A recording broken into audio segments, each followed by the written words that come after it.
Setelah di video pembahasan saya yang ini, di video tersebut saya mengungkapkan fakta bahwa negara yang selalu berkonflik adalah Iran. Saya di sini ingin mengajak kalian berpikir bahwa dari zaman dahulu, negara yang paling berkonflik dengan Muslim Sunni adalah Iran. Ini fakta pahit yang kalian terima sebagai fanboy Iran, yang dimana Amerika, perhatikan baik-baik, Amerika Serikat di dalam sejarah mencatat, teman-teman, Amerika Serikat tidak pernah berperang dengan negara Muslim Sunni, terkhusus dengan Saudi, teman-teman. Perhatikan baik-baik kalimat saya, meskipun negara tersebut mayoritas adalah Kristen, Muslimnya sedikit, tapi di Amerika sana, teman-teman, orang-orang Muslim aman, tentram. Beda halnya Muslim Sunni ketika berada di tengah-tengah umat Syiah di Iran. Masjidnya dibombardir, dibakar.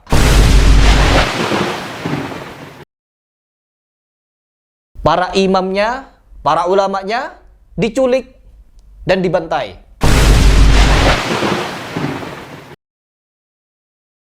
Intimidasi, kriminalisasi terhadap umat Muslim Sunni di tanah Iran banyak beritanya dan terekspos di media. Tapi di Amerika, umat Muslim semakin banyak yang mualaf. Beda dengan Iran. Jadi di sini Harry Plus mendukung Amerika dong. Tentunya saya tidak mendukung kepada siapapun. Tetapi ketika kedua negara kafir berperang, Syiah dengan Yahudi perang, kita sorak dari jarak jauh. Kita support Amerika untuk terus menyuplai senjata kepada Israel agar berperang dengan Iran sampai titik darah penghabisan, sampai Iran juga habis-habisan. Dan kita support negara Arab untuk memerdekakan Palestina tanpa konflik. Stop konflik. Dan kita support Iran dan Israel terus konflik, terus perang. Begitu. Nah, di video itu saya menyebutkan fakta-fakta tersebut untuk membuat netizen yang ada di Indonesia untuk melek dengan fakta bahwa adanya pergerakan politik ini juga dibarengi dengan gerakan ideologi yang dibangun oleh Syiah bahwa orang-orang di luar Syiah adalah kafir dan membantai orang-orang yang di luar Syiah, terkhusus Sunni yang berkiblat ke Mekah Madinah adalah ibadah dan diganjar surga. أخذ إسلاحك وقاتل كل وهابي نجس. نعم أنا منها أقول لك ومسؤول عن كلامي. كل من يقتل وهابي نجس أو بعثي يده متورطة في الدماء فإن أبواب الجنة ستدق له وتفتح إلى ذلك القاتل الذي إذا استشهد. Ngeri.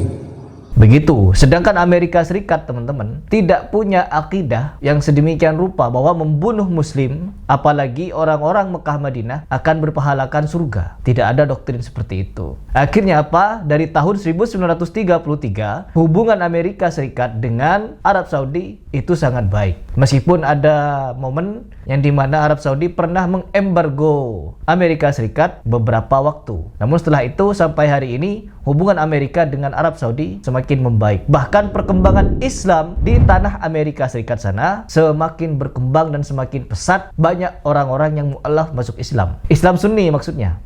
Tapi Islam Sunni yang ada di Iran dibantai, diintimidasi, dikriminalisasi, ulama-ulamanya diculik dan dibantai, dan berbagai macam hal, sampai masjid-masjid pun mereka hancurkan.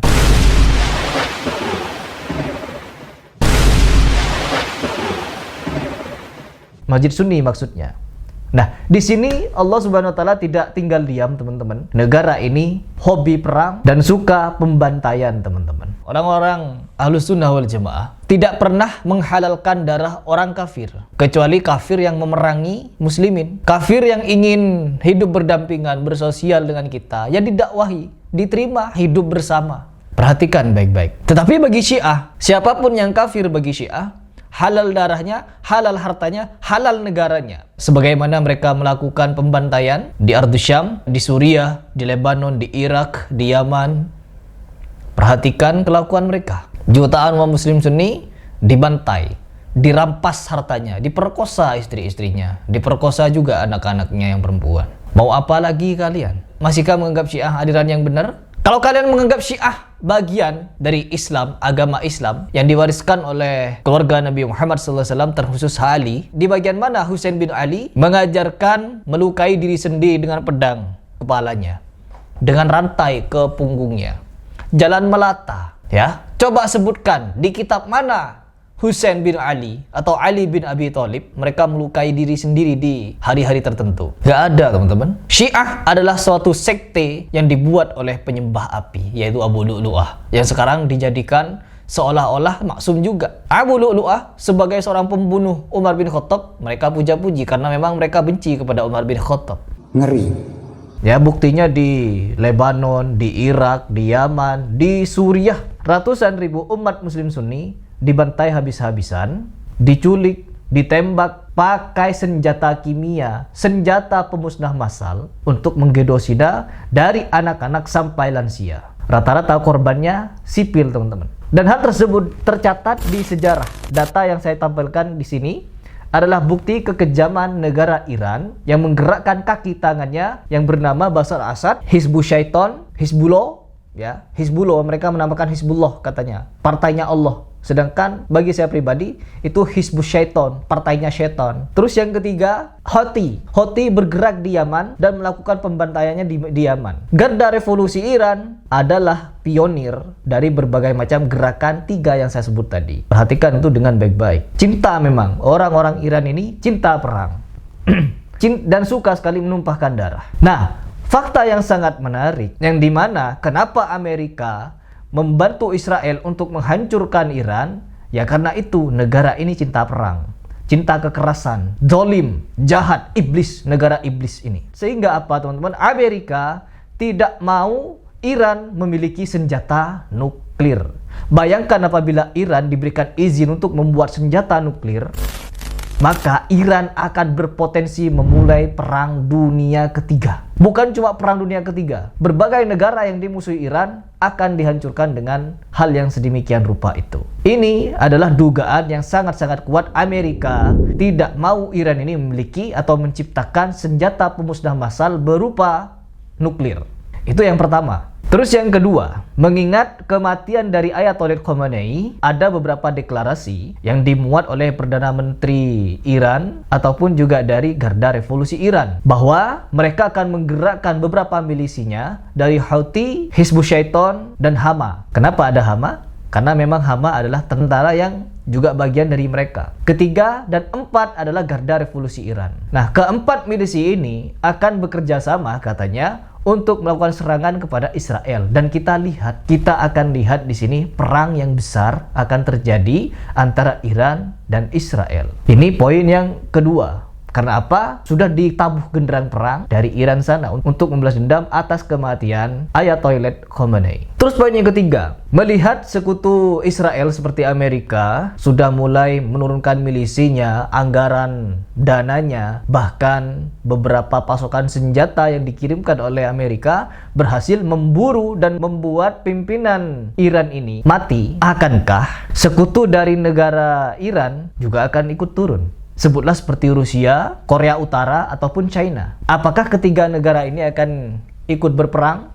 Jawabannya iya, teman-teman. Termasuk jawaban yang paling monohok dari pimpinan Korea Utara, bahwa apabila di tanah ataupun di udara Iran terlihat ada milisi dari Amerika, maka Korea Utara akan menjadi negara pertama yang turun ke lapangan ikut berperang. Ya, pemberitaan ini sudah dimuat di berbagai macam laman ya, teman-teman, termasuk di berita internasional. Nah, akankah ini akan menjadi pemicu perang dunia? Ya Allahu a'lam bishawab. Karena kita sedang berbicara tentang geopolitik. Semua kemungkinan bisa terjadi, teman-teman. Jadi kesimpulannya, saya menduga bahwa dengan kebiasaan buruk Iran ini di dalam hobinya berperang, ini akan menjadi cikal bakal perang dunia ketiga. Bahkan pelarangan dari Amerika Serikat agar negara Iran tidak memiliki senjata nuklir adalah cara terbaik untuk menghindarkan negara iblis seperti Iran ini memiliki senjata pemusnah massal, meskipun dikabarkan mereka juga punya. Bahkan ketika berperang dengan Israel yang diberitakan begitu hebohnya di Indonesia, seolah-olah Iran ini memenangkan peperangan, tetapi pada kenyataannya ribuan dari orang-orang yang memiliki kedudukan strategis di Iran pada mati. Sedangkan di Israel hanya puluhan orang, dan itu pun warga sipil. Gak ada milisi yang mati, apalagi komandannya, apalagi Perdana Menterinya, tidak ada. Tapi di Iran, orang-orang yang memiliki kedudukan strategis pada mati, diserang oleh Israel. Nah, sekarang ketika ada konflik antara negara kafir Syiah dengan kafir Yahudi. Mereka berperang nih habis-habisan. Apa yang harus kita lakukan? Yang pertama, kita dukung negara-negara sekutunya seperti Rusia, Cina, Korea Utara, Amerika Serikat untuk menyuplai senjata baik kepada Iran ataupun kepada Israel. Agar apa? Agar saling bom-boman sampai hancur keduanya. Itu ketika ada perang di antara kedua negara kafir, kita dukung negara sekutunya untuk menyuplai senjata penghancur agar keduanya sama-sama hancur. Begitu teman-teman. Kalau menurut kalian bagaimana? Silahkan berkomentar di bawah.